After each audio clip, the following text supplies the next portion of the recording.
আল্লাহ রাসূল বলেন কুল্লুকুম রাঈন ওয়া কুল্লুকুম মাসউলুন আন রাইয়াতিহি। হে উম্মত, তোমরা প্রত্যেকে দায়িত্বশীল। তুমি তোমার ঘরের দায়িত্ববান, কেহ কারো বাড়ির দায়িত্ববান, কেউ সমাজের দায়িত্বশীল, কেউ মসজিদের দায়িত্বশীল, কেউ তার ব্যক্তি পরিবার দায়িত্বশীল, কেউ তার এলাকার দায়িত্বশীল, কেউ তার রাষ্ট্রের দায়িত্বশীল। আল্লাহ তাআলা কিয়ামতের ময়দানে প্রত্যেককে তার দায়িত্বের ব্যাপারে প্রশ্ন করবেন। মহান আল্লাহ বলবেন, তোকে যে সমাজে দিয়েছিলাম ওই সমাজের প্রতি তোর দায়িত্ব কি ছিল, ওই রাষ্ট্রের প্রতি তোর দায়িত্ব কি ছিল, ওই ইসলামের প্রতি তোর দায়িত্ব কি ছিল। সেদিন যদি বলে, আল্লাহ আমি 5 ওয়াক্ত নামাজ আদায় করেছি, ও রব্বুল আলামিন আমি 5 ওয়াক্ত রোজা 5 ওয়াক্ত নামাজ আদায় করেছি, তাহাজ্জুদ 70 রাকাত পড়েছি, আওয়াবিন ইশরাকের নামাজ পড়েছি, আল্লাহ রমজান মাসে রোজা রেখেছি, হজ ছিল হজও ফরজ করে দিয়েছি, আল্লাহ আমার ইবাদতের মধ্যে কমতি নাই। আল্লাহ বলবেন, তোর গ্রামে, তোর পাশের বাড়িতে, তোর এলাকার মহল্লার মধ্যে মদের জোরাজোরি ছিল, কখনো কেন প্রতিবাদ করলি না? তুমি যদি প্রতিবাদ করতা, তোমার আমলনামার মধ্যে জিহাদের সওয়াব দিতাম। তুমি যখন চুপ ছিলা, প্রতিবাদ করলা না, মাদক বিক্রির মধ্যে তুমি শামিল হয়ে গেছো। জোরে বলেন না নাউজুবিল্লাহ। চুপ থাকলে কি হয়ে যাবেন? মাদকের ভিতরে, বিক্রেতার ভিতরে শামিল হয়ে যাবেন। আমার বিজ্ঞ আলেম উলামা, মুফতি মুহাক্কিক পাশে বসান, ওনারা এই কথা আপনাদেরকে বারবার শুনাইছে। লূত আলাইহিস সালামের ঘটনা। লূত নবীর সময় আল্লাহ তখন বলে, জমিনকে উল্টিয়ে দাও। জিবরিল বলে, আল্লাহ জমিন তো উল্টিয়ে দিব, ভালো কথা, তাদের সমকামিতার জন্য, ওপেন সেক্সের জন্য তুমি গজব দিচ্ছ জমিনকে উল্টিয়ে দেওয়ার জন্য। ও রব, এই জমিনের মধ্যে কিছু বুজুর্গ আছে, ও রব এই জমিনের মধ্যে কিছু আল্লাহর ওলি আছে, এই জমিনের মধ্যে কিছু নামাজি আছে, এই জমিনের মধ্যে কিছু তোমাকে ডাকনেওয়ালা জিকিরকারীরা আছে, আল্লাহ তাদেরকে শ্রদ্ধা কি আমরা জমিনকে উল্টায় দেব? আল্লাহ বলেন, জিব্রাইল তাদেরকে সহ এই জমিনকে উল্টাইয়া দাও।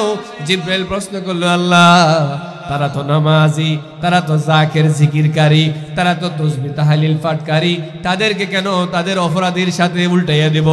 আল্লাহ তাআলা বলেন, এই বুজুর্গ, এই জিকিরকারী জিকির করেছে, নামাজ পড়েছে, আমাকে ডেকেছে, কিন্তু তার সমাজের মানুষগুলো সমকামী হয়ে গেছে, তার সমাজের মানুষগুলো অপরাধী হয়ে গেছে। কোনো মানুষকে তারা নিষেধ করে না, কোনো মানুষকে তারা বারণ করে না, তারা শুধু নিজেকে নিয়ে ব্যস্ত ছিল। যে নিজেকে নিয়ে ব্যস্ত ছিল, সমাজের দায়িত্ব পালন করে নাই, ওই বুজুর্গদের সহ জমিনের মধ্যে দাফন করে দাও। জোরে বলেন না নাউজুবিল্লাহ। তাহলে বুজুর্গ পর্যন্ত কোথায় হয়ে গেল? দাফন। এখন যদি আপনি বলেন যে হুজুর আমার এলাকা নাই, আমার পাশের এলাকা করে, আমার বাড়ি না আমার পাশের বাড়ি করে, আমার ঘরে না পাশের ঘরে করে, পাশের পাশের বলে ছাড় পাওয়ার কোন সুযোগ? কুল্লুকুম রাঈন, প্রত্যেককে দায়িত্ব দিয়েছেন কে? বলেন কে?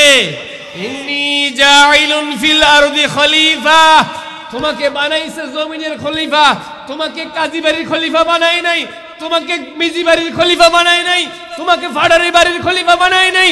জাইলুন ফিল আরদি, জমিন যত জায়গায় আছে বিস্তৃত, তোমার দায়িত্ব তত জায়গায় বিস্তৃত। জোরে বলেন না সুবহানাল্লাহ।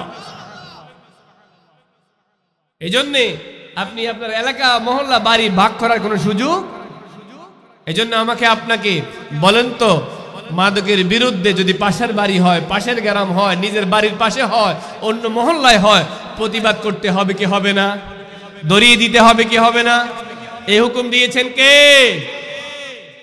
বলেন তো, মদ কি হালাল না হারাম? হ্যাঁ, মদ যে হারাম জানেন তো?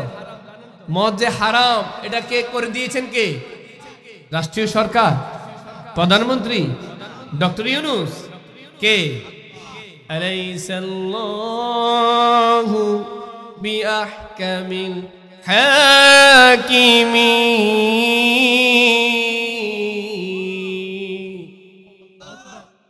বিচারক উপরে বিচারক যিনি, রাষ্ট্রপতির উপরে রাষ্ট্রপতি যিনি, কুল কায়নাতের মালিক যিনি, সে মহান আল্লাহ তাআলা আমাকে আপনাকে ১৫০০ বছর আগে ঘোষণা দিয়ে দিয়েছে, খমর নেশা জাতীয় যত দ্রব্য আছে সকল কিছুকে মহান আল্লাহ হারাম করে দিয়েছে। আমার আপনার নবী দু জাহানের বাদশা নবী নবী মুহাম্মাদুর রাসূলুল্লাহ সাল্লাল্লাহু আলাইহি ওয়াসাল্লাম বলেন, কুল্লু মুসকিরিন খামরুন ওয়া কুল্লু খামরিন হারামুন। উম্মতরে যত নেশা আছে, ইয়াবা ট্যাবলেট হোক, গাঁজা হোক, আফিন হোক, হিরোইন হোক, ফেসিডিল হোক, এমনকি শরাব জাতীয় হোক, যত কিছু খেলে তোমার মধ্যে মাতলামি আসবে, যত কিছু খেলে তোমার মধ্যে উন্মাদনা আসবে, সকল কিছু আল্লাহ তাআলা আমি নবীর মাধ্যমে হারাম ঘোষণা দিয়েছে। তাহলে আমার ভাইরা, যে জিনিস হারাম, আপনাদের কাছে একটা কথা বলি, যদি এখানের মধ্যে গাঁজা রাখা হয়, এই জমিনের মধ্যে যদি কোনো ইয়াবা ট্যাবলেট রাখা হয়, এই জমিনের মধ্যে যদি হিরোইন ফেসিডেল রাখা হয়, জমিনের উপরে রাখা হয়, আর কুকুর শ্রীগাল শুকুরকে যদি পাশে বাঁধা হয়, বলেন তো এই গাঁজা কি শুকুরে খাবে কিনা? এই ফেসিডেল শুকুরে খাবে কিনা? কুকুরের সামনে যদি হিরোইন দেওয়া হয়, কুকুর কি হিরোইন খাবে কিনা? কুকুর পায়খানা খায়, কুকুর মাঝে মাঝে নাপাকি জিনিস খায়। ও আশরাফুল মাখলুকাত, তুমি তোমার মুখে শরাব নিচ্ছ, এই শরাব কুকুরে খায় না, এই শরাব শুকুরে খায় না। তুমি আশরাফুল মাখলুকাত হওয়ার পরে তুমি তোমার মুখে কিভাবে তুলো, তোমার কি একটু বিবেকে বাজে না? ঠিক কিনা? তুমি মানুষ দাবি করো, তুমি ওসি দাবি করো, তুমি ডিসি দাবি করো, তুমি পাডারি বংশের দাবি করো, তুমি মিয়াজি বংশের দাবি করো, তুমি পদারিয়া বংশের দাবি করো, তুমি বংশ গৌরব করো, তোমার বংশ গৌরব একটা আয়াতের মাধ্যমে তুমি নিচে চলে যাবা। তুমি ছিলে আশরাফুল মাখলুকাত, তোমার সম্মান ছিল সকল সৃষ্টির উপরে। তুমি যখন আল্লাহর একটা আয়াতকে অস্বীকার করবা, আল্লাহ বলেন যারা আমার আয়াতকে অস্বীকার করে তারা হলো পশুর চাইতে আরো নামান্ত। ঠিক কিনা?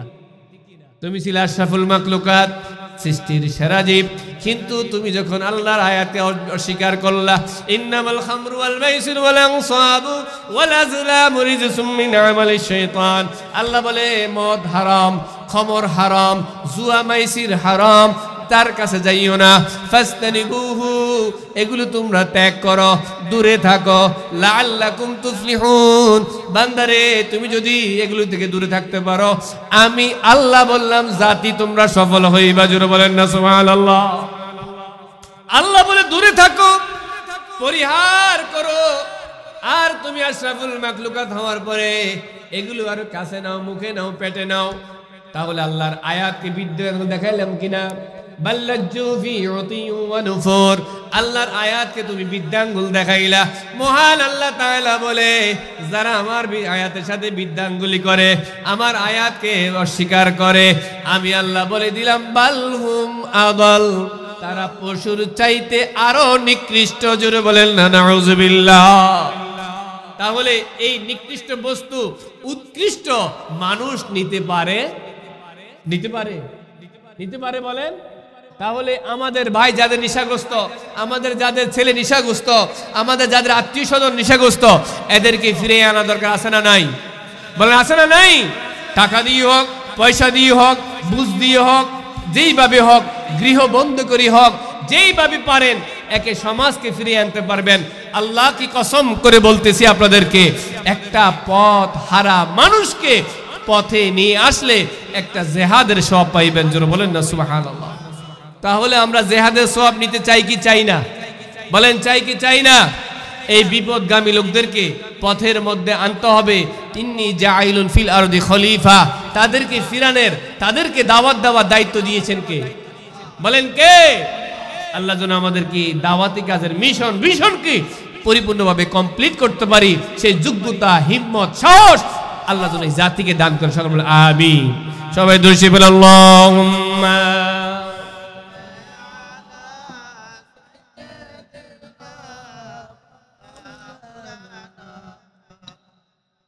ওয়া আলা আলি মাওলানা এমন ঘরে যাইবি রে মন যে ঘরের নাই ঠিকানা, এমন ঘরে শুইবি রে মন যে ঘরের নাই বিছানা। আল্লাহ সাইয়্যিদিনা ওয়া আলা আলি সাইয়্যিদিনা। আমার ভাইরা, ও শীতলার ভাইরা, কুর্দির ভাইরা, আল্লাহ রাসূল বলে লা তাশরাবুল খামরা ফাইন্নাহু মিফতাহু কুল্লু শাররিন। ও মদ পান করিস না, ইয়াবা ট্যাবলেট সেবন করিস না, গাজার সেবন করিস না। ফাইন্নাহু কুল্লি শাররিন, উম্মত রে এগুলি হলো যত খারাপি আছে সকল খারাপির মধ্যে সর্বনিম্ন খারাপি। কিন্তু উম্মত, আশরাফুল মাখলুকাত, আমাদেরকে শ্রেষ্ঠ করে দিয়েছেন আল্লাহ, আমাদেরকে শ্রেষ্ঠ নবীর উম্মত বানাইলেন, শ্রেষ্ঠ কোরআন দিলেন, শ্রেষ্ঠ জাতি বানাইলেন। কুনতুম খায়রা উম্মাতিন উখরিজাত লিন্নাস। তোমরা ছিলা মানুষ হিসাবে স্বাভাবিক সমান। আদম নবীর উম্মত যেমনি ভাবে মানুষ ছিল, ঈসা নবীর উম্মত যেমনি ভাবে মানুষ ছিল, মুহাম্মদ রাসূলের উম্মত তেমনি ভাবে মানুষ। কিন্তু মুহাম্মদ রাসূলুল্লাহ সাল্লাল্লাহু আলাইহি সাল্লামের উম্মতকে আমি আল্লাহ শ্রেষ্ঠ জাতি করেছি। জোরে বলেন না সুবহানাল্লাহ। শ্রেষ্ঠ জাতি করার পরে আমাকে আপনাকে আল্লাহ তাআলা শ্রেষ্ঠত্ব দিয়ে দুনিয়ার মধ্যে পাঠাইলেন। ওই শ্রেষ্ঠ জাতির হাতে আজকের মানুষ দিনে দুপুরে জবাই হয়ে যায়, ঠিক কিনা? জাতিগত আমরা কত খারাপ। মুখে নেই নেশা, হাতে নেই তরবারি।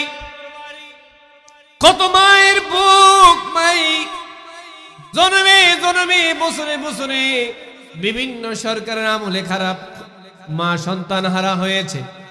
আমি কাউকে স্পেসিফিকলি বলবো না, এমন কোন সরকার নাই যাদের নিরাপত্তা দিতে পারে নাই, ঠিক কিনা?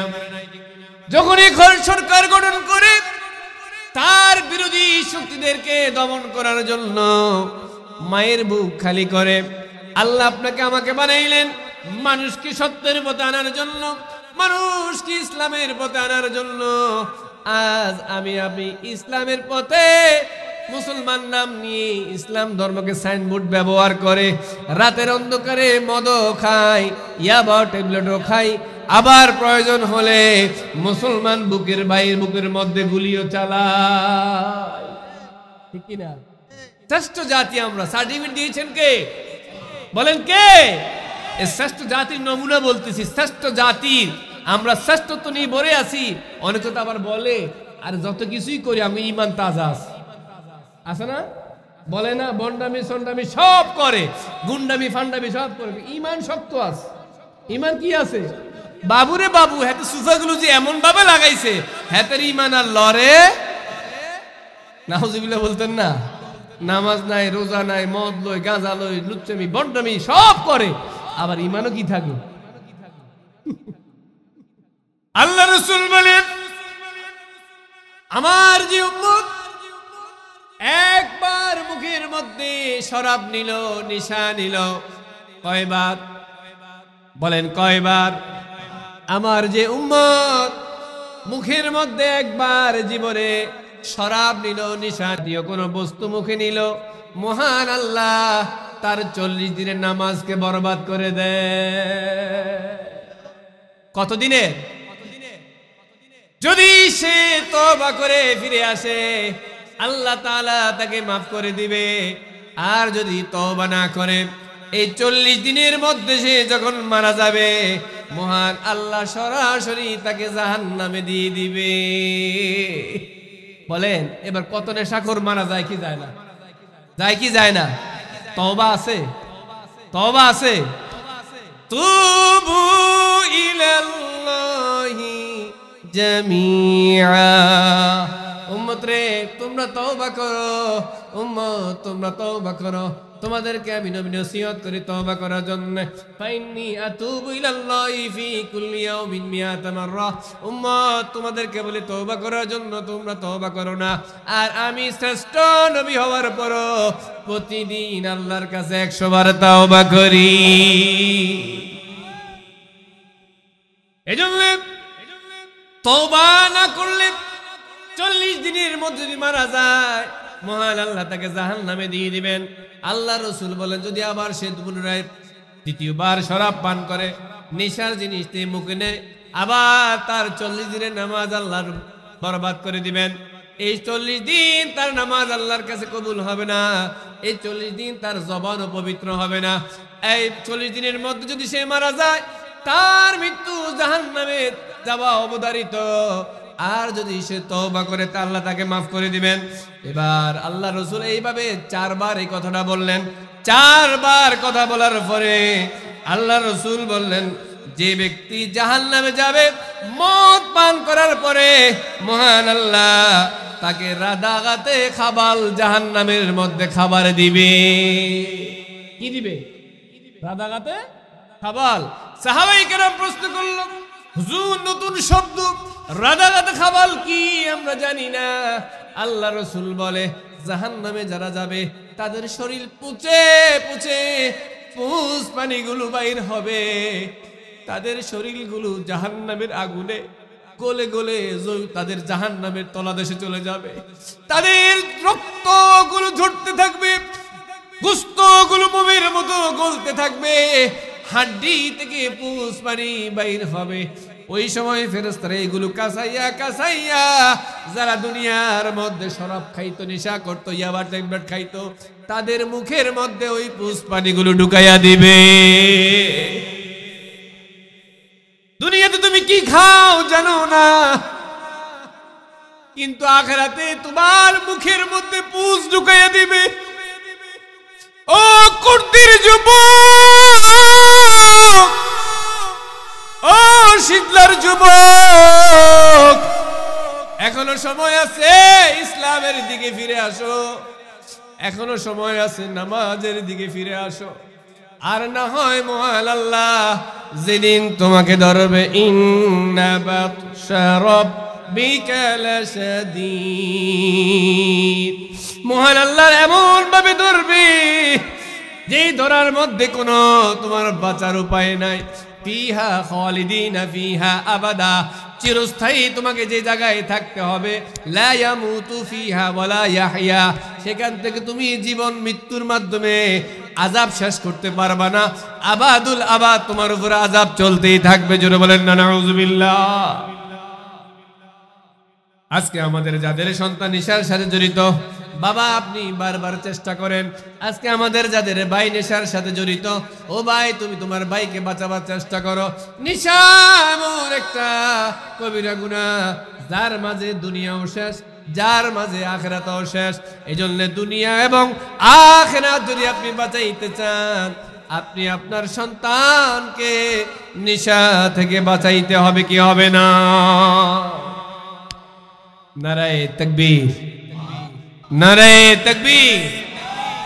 উস্তাদুল উলামার আগমন, শুভেচ্ছার স্বাগত।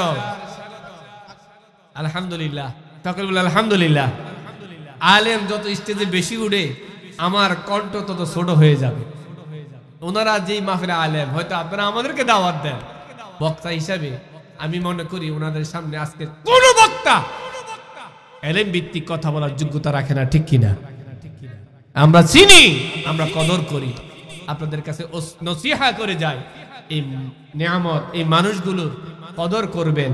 আল্লাহ যেন আমাদেরকে আলেমের কদর করে সওয়াব নেওয়ার এবং আল্লাহ নিয়ামতের মধ্যে শামিল হওয়ার তৌফিক দেয়। সকলে বলুন আমিন। আসসালামু আলাইকুম।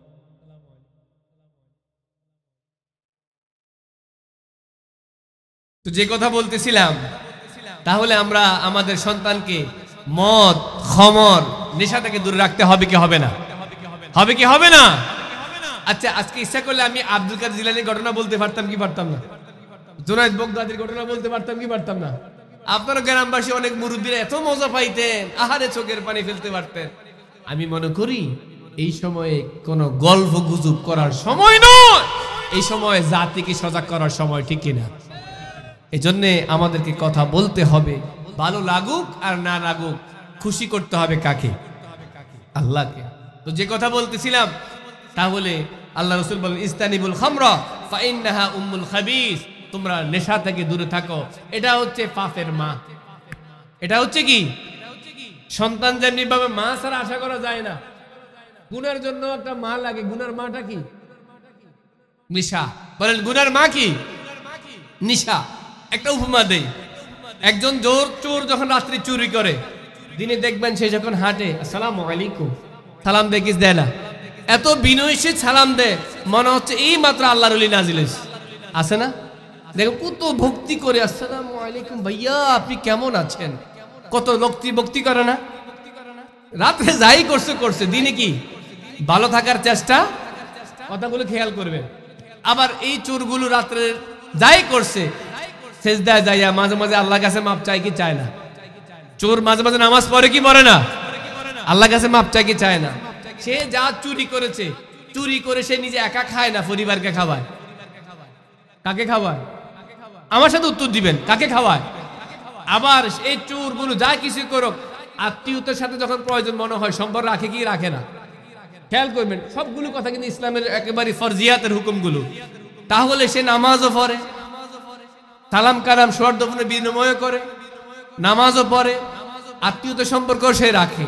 তাহলে একটা চোর সব কিছুর মধ্যে ভালো রাখে, হয়তো অভাবের কারণে হোক আর স্বভাবের কারণে হোক, রাত্রে কি করে? চুরি করে। কিন্তু একটা নেশাখোর যখন নেশা খায়, রাত্রে নেশা খায়, দিনে ঘুমায়, আছে না নাই? তার সামনে কি ভাই গেল, না উস্তাদ গেল, না ছোট ভাই গেল, না মা গেল, না বাপ গেল, কোন তোয়াক্কা আছে না নাই? সারাদিন ঘুমায়। কি মেয়ে আছে, না পরিবার আছে, কি আত্মীয় স্বজন আছে, কোন তোয়াক্কা? নামাজ কালাম কিচ্ছু নাই। নেশার জগতে থাকতে থাকতে এক সময় মানুষগুলো উন্মাদ হয়ে যায় কি যায় না? তাহলে সে একটা নেশার মাধ্যমে পরিবারকে থেকে পরিবার সম্পর্ক নষ্ট করলো, আল্লাহর সম্পর্ক নষ্ট করলো, সামাজিক সম্পর্ক নষ্ট করলো, রাষ্ট্রীয়ভাবে তিনি অপরাধী হিসেবে সাব্যস্ত হলো। একটা নেশাখোর চতুর্দিক দিয়ে আসামি, কিন্তু একটা চোর কিন্তু চতুর্দিক দিয়ে আসামি নয়, ঠিক কিনা? তাহলে এই জন্য আল্লাহ রাসূল বললেন নেশাকারী, নেশা দ্রব্য হচ্ছে এটা কবিরা গুনার একটা মা। এটা থেকে বিভিন্ন গুনাহ জন্ম নেয়, বিভিন্ন গুনাহ। এই জন্য নেশাখোর সন্তান থেকে, নেশাখোর ভাই থেকে বাঁচার জন্য যা যা করা দরকার আপনাকে আমাকে করতে হবে। সমাজকে মুক্ত রাখার জন্য যা যা করা দরকার আপনাকে আমাকে করতে হবে। এর বিনিময়ে উদ্রত দিবেন কে? বলেন কে? আমার ভাইয়েরা, আগের নেশা ছিল পানীয়, কমল পানি, শরাব, কিসমিস আঙ্গুরের মাধ্যমে অথবা খেজুরের মাধ্যমে তৈরি করা হতো।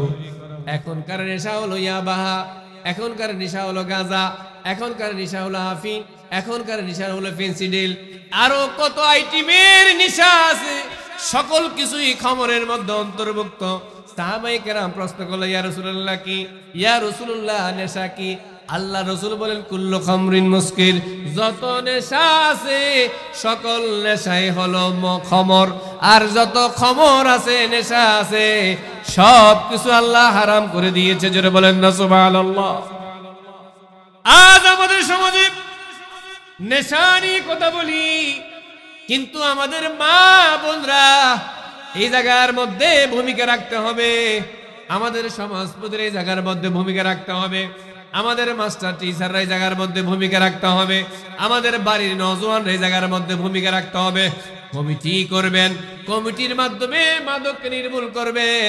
যদি আপনি মাদককে নির্মূল না করেন, আল্লাহর কসম করে বলে রাসূল সাল্লাল্লাহু আলাইহি ওয়াসাল্লাম বলেছেন, কাল কিয়ামতের ময়দানে আমি আপনি এক কদম সামনে হাঁটতে পারবো না। কিয়ামতের ময়দানে আমার জিন্দেগির প্রতিটা সময়, সেকেন্ড, দিন, রাত, ঘন্টা, মাস, সপ্তাহ, বছর কিভাবে কাটাইছি, কোন পথে আমি কাটাইছি, ন্যায়ের পথে কাটাইছি না অন্যায়ের পথে কাটাইছি, জিহাদ কতটুকু করেছি, নামাজের সময় কতটুকু দিয়েছি, সমাজ রাষ্ট্রের দায়িত্ব কতটুকু পালন করেছি, সমাজকে মাদক মুক্ত করার জন্য আমার আপনার ভূমিকা কি ছিল, প্রতিটা সেকেন্ডের হিসাব আমার আপনার থেকে কিয়ামতের ময়দানে নেবেন কে?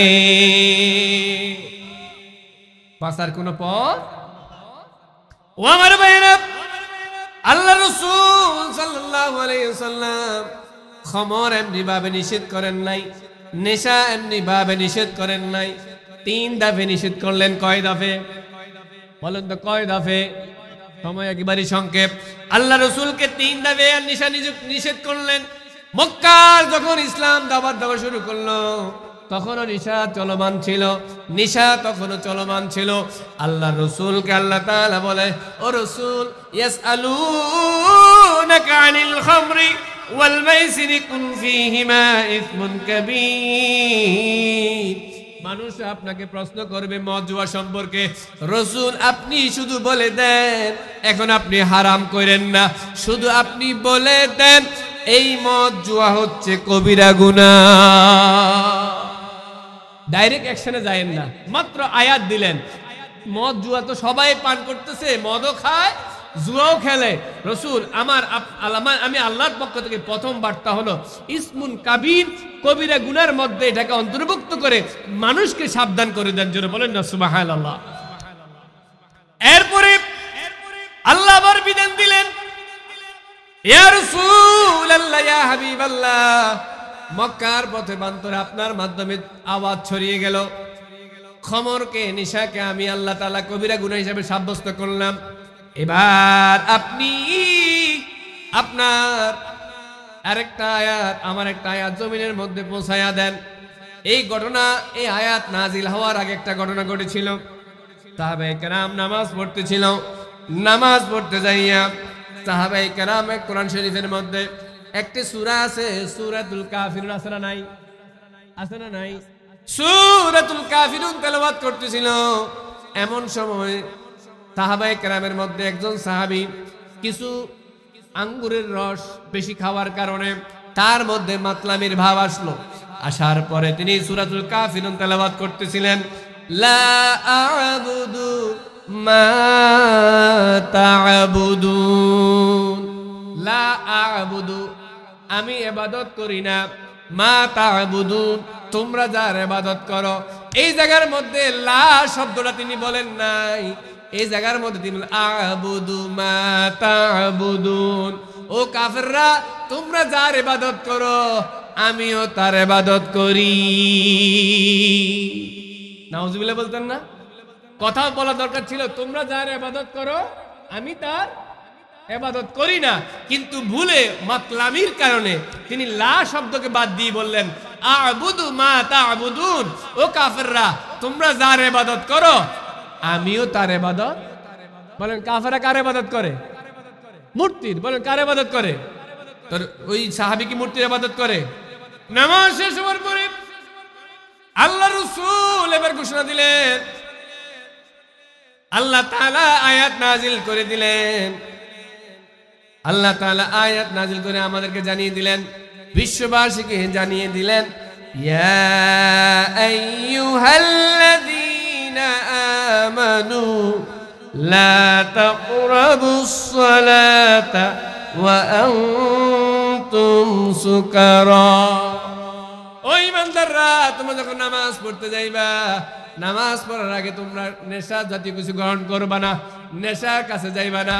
যদি তোমরা নেশা গ্রহণ জাতীয় কোনো খাবার খেয়ে ফেলো, নেশাগ্রস্ত অবস্থায় নামাজের নিকটবর্তী কখনো হবে না। জোরে বলেন না নাউজুবিল্লাহ। কয় নম্বর বিধান গেল? প্রথম বললেন নেশা কবিরা গুনাহ, 2 নম্বর বললেন নেশা হচ্ছে, নেশা অবস্থায় নামাজের কাছে। আপনারা আমার কথা বুঝেন তো? প্রথম বিধান কি ছিল? নেশা কবিরা গুনাহ। 2 নম্বর বিধান কি দিলেন? নেশা অবস্থায় নামাজের কাছে।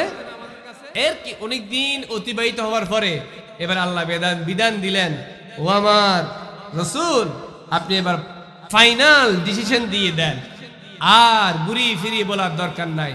আমি আল্লাহর ল এন্ড অর্ডার হলো ইন্নামাল খামরু ওয়াল মাইসিরু ওয়াল আনসাব ওয়াল আজলাম রিজসুম মিন আমালি শাইতান। রাসূল আপনি জানিয়ে দেন, মদ, জুয়া, লটারি, ভাগ্য গণনা, তীরের মাধ্যমে নির্ধারিত ভাগ্য গণনা, এগুলো হচ্ছে রিজসুম মিন আমালি শাইতান, এগুলি শয়তানি কাজ। ফাস্তানিবুহু, আপনি বলে দেন এগুলি যেন তারা পরিহার করে। লাআল্লাকুম তুফলিহুন, যারা এই নেশা এবং জুয়াকে পরিহার করবে, ওই সমাজ, ওই জাতি, ওই মানুষগুলো একদিন না একদিন জমিনে সফল হইবে। জোরে বলেন না সুবহানাল্লাহ। তাহলে আমরা যদি সফল হইতে চাই, জুয়ার থেকে দূরে থাকতে হবে কি হবে না? মদ থেকে, নেশা থেকে দূরে থাকতে হবে কি হবে না? তাহলে এই সমাজকে সফলতা দান করবেন কে? বলেন কে? এই জন্যে আজ সামনে আর বাড়াবো না। আমার আরেকটা বিষয় রয়ে গেছে, জুলুম। আছে না নাই? আমার দিয়েছেন মাত্র 45 মিনিট। কয় মিনিট? তার মধ্যে খুতবা শুরু করতে 5 মিনিট, 40 মিনিট পাইলাম। আরেকটা বিষয় ছিল জুলুম। জুলুম এটা কি ছোট গুনাহ না বড় গুনাহ? কত বড়! আল্লাহ তাআলা এই জুলুম শব্দটাকে, তার গভীরতা, তার যে কতটা, এটার কত অভিশপ্ততা বুঝানোর জন্য এই জুলুম শব্দটা আল্লাহ শিরকের সাথে ব্যবহার করেছে। কিসের সাথে? শিরিক হচ্ছে গুনার সর্বোপরি স্তর। এর উপরে কোন কবিরা গুনাহ হইতে পারে? ইন্না শিরকা লাযুলমুন আযীম, শিরিক করা কবিরা গুনার মধ্যে সর্বশ্রেষ্ঠ কবিরা গুনাহ। লাযুলমুন আযীম, এই গুনার চাইতে আর বড় কবিরা গুনাহ নাই। এটা এক প্রকারের জুলুম। জুলুম শব্দটা আল্লাহ নিজের সাথে যদি কাউকে শরীক করে, ওই জায়গার মধ্যে জুলুমটা নিয়েছে। কিন্তু আমাদের সমাজের মধ্যে জুলুম করাটাকে এখন স্বাভাবিক মনে করে কি করে না? জুলুম আপনার দ্বারা হয়ে যাচ্ছে, আপনি বুঝেন না।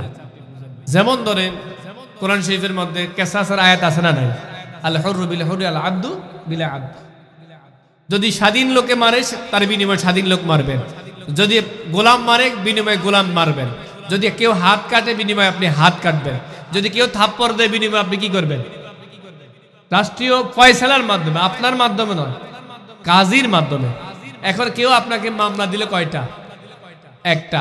এখন আপনি তাকে মামলা দিলেন 3টা। এটা কি হলো? আপনি যে জুলুম করতেছেন নিজেও টের পান না। সমাজের প্রেক্ষাপট নিয়ে কথা বলতে হবে। কেউ আপনাকে জুলুম করেছেন ধাক্কা দিয়ে, আপনি তার মাথা ফাটিয়ে দিলেন, এটা আপনি জুলুম, আপনি আবার জালিম হয়ে গেলেন। তো এই বিষয়গুলো এখন অহরহ হচ্ছে কি হচ্ছে না? কাউকে বাঁচাবার জন্য নয়, কারো পক্ষপাতিত্ব নয়। আল্লাহ বলছেন, আল্লাহ রসুল বললেন, জালিম মজলুমের বদদুয়া থেকে তোমরা বাঁচো।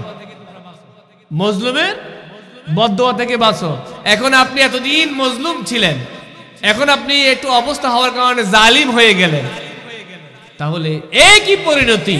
তার চাইতে আরো খারাপ পরিণতি করে দিবেন কে? এই কথা মেসেজটা দিয়ে আমি আমার অগোছল বক্তব্য এখানে শেষ করলাম। আসসালামু আলাইকুম ওয়া রাহমাতুল্লাহি ওয়া বারাকাতুহু।